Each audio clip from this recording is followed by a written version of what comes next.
Dzień dobry, witam Państwa Paweł Ziemnicki.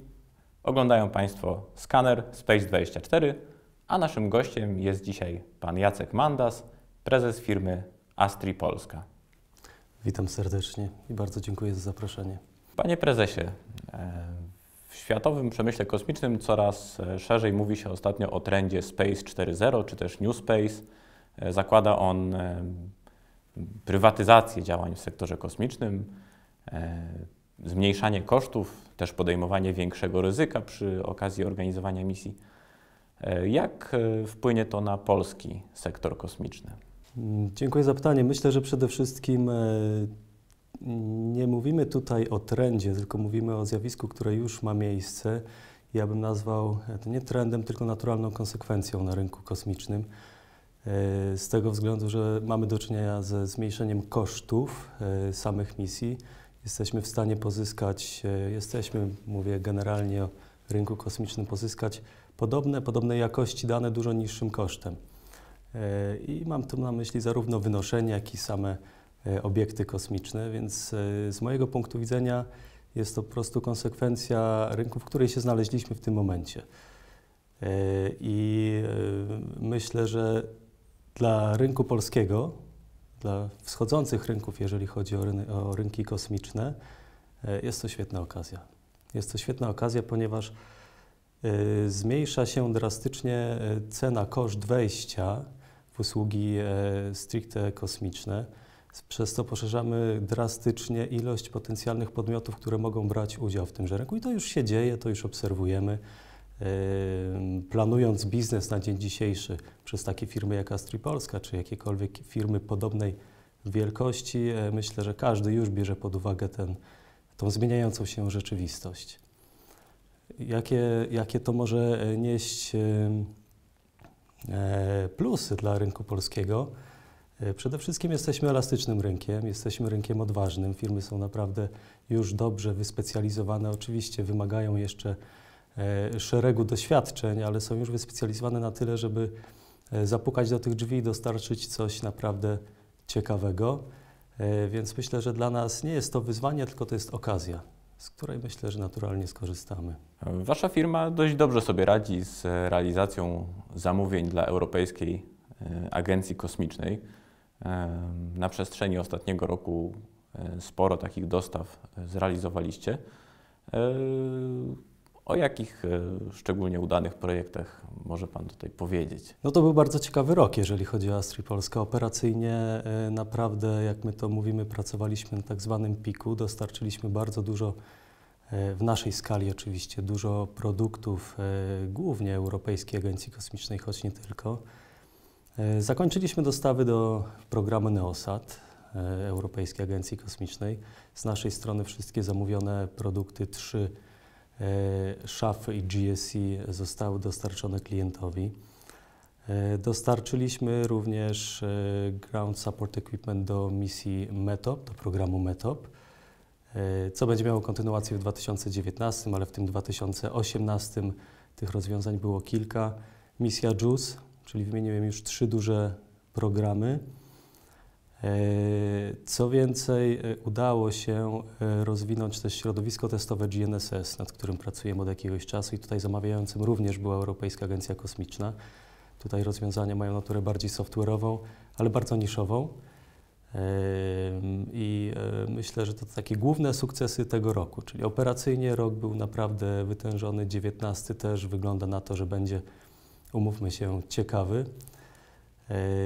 Z punktu widzenia tak zwanego downstreamu, w którym też czujemy się mocni, tutaj zarządzanie kryzysowe wiodło prym, jeżeli chodzi o same dostarczenia produktów. 2 rozwiązania software'owe programy software'owe zostały zamknięte, rozwiązania zarządzania kryzysowego dostarczone. EO4EP program również został zamknięty w Astri Polska. Właśnie, nawiązując do tego pytania, coraz powszechniejszy jest trend, że w Europie szeroko wykorzystuje się dane satelitarne w różnych dziedzinach życia, w różnych dziedzinach gospodarki. Mamy dostęp do darmowych danych z programu Copernicus. No i coraz szerzej może z tego też korzystać administracja, właśnie tak jak Pan wspomniał, do zarządzania kryzysowego, czy do monitorowania jakichś zjawisk, trendów, zmian. Jak Pan widzi wdrażanie tego typu rozwiązań w Polsce? Przede wszystkim myślę, że potencjał mamy ogromny jako kraj, jako firmy, które zajmują się tematyką downstream. I nie mówię to tylko o naszej firmie, ale o wszystkich firmach, z którymi rozmawiam, które znam. Rozwiązań, które możliwe są do wdrożenia, jest setki, potrzeb pewnie podobna liczba. Moim zdaniem brakuje nam jednej rzeczy, jeżeli chodzi o rynek polski. Brakuje nam dużego programu administracji publicznej, który jakoby spożytkował dane satelitarne. Nie chciałbym powiedzieć wymusił używanie jej, ale spożytkował dane satelitarne i nie chodzi mi tu o program, który byłby programem szkoleniowym dla administracji publicznej, ponieważ administracja publiczna na szczeblu operacyjnym doskonale wie, jak można wykorzystać te dane i naprawdę je docenia.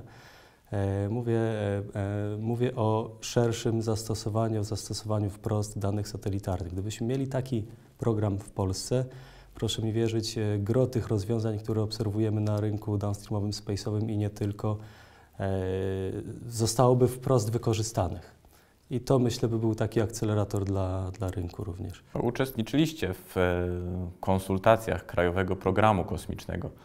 Na ile ten wykonawczy dokument do polskiej strategii kosmicznej może pomóc w narodzeniu się takich właśnie programów korzystających z danych satelitarnych? No zdecydowanie może. No, istotną częścią na ten moment draftu polskiego programu kosmicznego jest downstream i wykorzystanie aplikacji satelitarnych, kosmicznych, danych kosmicznych. No tutaj pytanie brzmi bardziej, czy założenia, które są w programie, zostaną spełnione. Czy budżety, które są założone w programie, faktycznie będą dostępne. Ponieważ z większością, może nie z całością, ale z większością tego dokumentu jak gdyby zgadzamy się wprost, że jest to bardzo dobrze ukierunkowany dokument, aczkolwiek zawsze pozostaje pytanie o pieniądze. Czy te budżety, które zostały zaplanowane, zostaną rozdysponowane? Jeżeli tak, myślę, że polski program kosmiczny może być dobrym miejscem, jeżeli chodzi o biznes, dobrym miejscem do rozwijania usług satelitarnych. I z tego, co wiemy, również zaplanowane są pewne kampanie wspierające administrację publiczną w wykorzystaniu tych danych. W tym nadchodzącym 2019 roku kończy się już program Polish Industrial Incentive Scheme, który miał na celu budowanie tych kompetencji krajowego przemysłu kosmicznego do tego, żeby uczestniczyć w procedurach przetargowych, w przetargach Europejskiej Agencji Kosmicznej. Kończy się ten trochę łatwiejszy okres. Nasze firmy będą działać już bardziej na zasadach rynkowych. Czy jesteśmy na to gotowi? Jakie tutaj idą szanse, a może zagrożenia? Są i szanse, są i zagrożenia. Ja myślę, że to jest taki moment, o którym każdy wiedział, że nadejdzie, kiedy mówimy sprawdzam. Europejska Agencja Kosmiczna mówi sprawdzam. Był to program przygotowawczy, gdzie firmy powinny były nauczyć się konstruować odpowiednie wnioski do Europejskiej Agencji Kosmicznej i wypracować pewne technologie, które powinny być spożytkowane w przyszłości. I myślę, że ta część się udała, jeżeli chodzi o wypracowanie technologii. A czy udała się, jeżeli chodzi o składanie odpowiednich wniosków, dowiemy się za chwilę, ponieważ wchodzimy teraz na szeroką wodę, czyli wchodzimy do, nazwijmy to, klubu dużych panów, którzy na tym rynku już od wielu lat operują. I bardzo istotną częścią kooperowania z Europejską Agencją Kosmiczną jest składanie odpowiednich wniosków, czyli udowodnienie na poziomie wniosku, że jesteśmy w stanie wykonać z jak najmniejszym ryzykiem to, czego potrzebuje na przykład Europejska Agencja Kosmiczna. Więc myślę, że odpowiedź na to sprawdzam będziemy mieli za chwilę, 2019-2020, może bardziej 2020 rok. Jeżeli chodzi o Polską Agencję Kosmiczną versus Polish Incentive Scheme, Nie chciałbym nazwać tego kontynuacją, ale myślę, że dobrze by było, gdyby polskie środowisko space'owe, czy też Polska Agencja Kosmiczna zastanowiła się, jak powiązać już wypracowane technologie w ramach programu Incentive Scheme z potrzebami Polski po prostu. A jak Astri Polska patrzy w tę najbliższą przyszłość? No mamy kolejny, myślę, bardzo wytężony rok pracy, 2019 w tych dużych misjach. Na wstępie zapytał Pan o trend Space 4.0. No też oczywiście w swoim biznesplanie planujemy udział w mniejszych, bardziej elastycznych misjach, więc planujemy rozbudowywanie czy też budowanie rozwiązań bardziej elastycznych, bardziej dopasowanych do tych rynków nowych w space'ie. I to się wydarzy w 2019-2020, gdzie powinniśmy być gotowi z nowymi produktami, które będą adresowane nie tylko do Europejskiej Agencji Kosmicznej.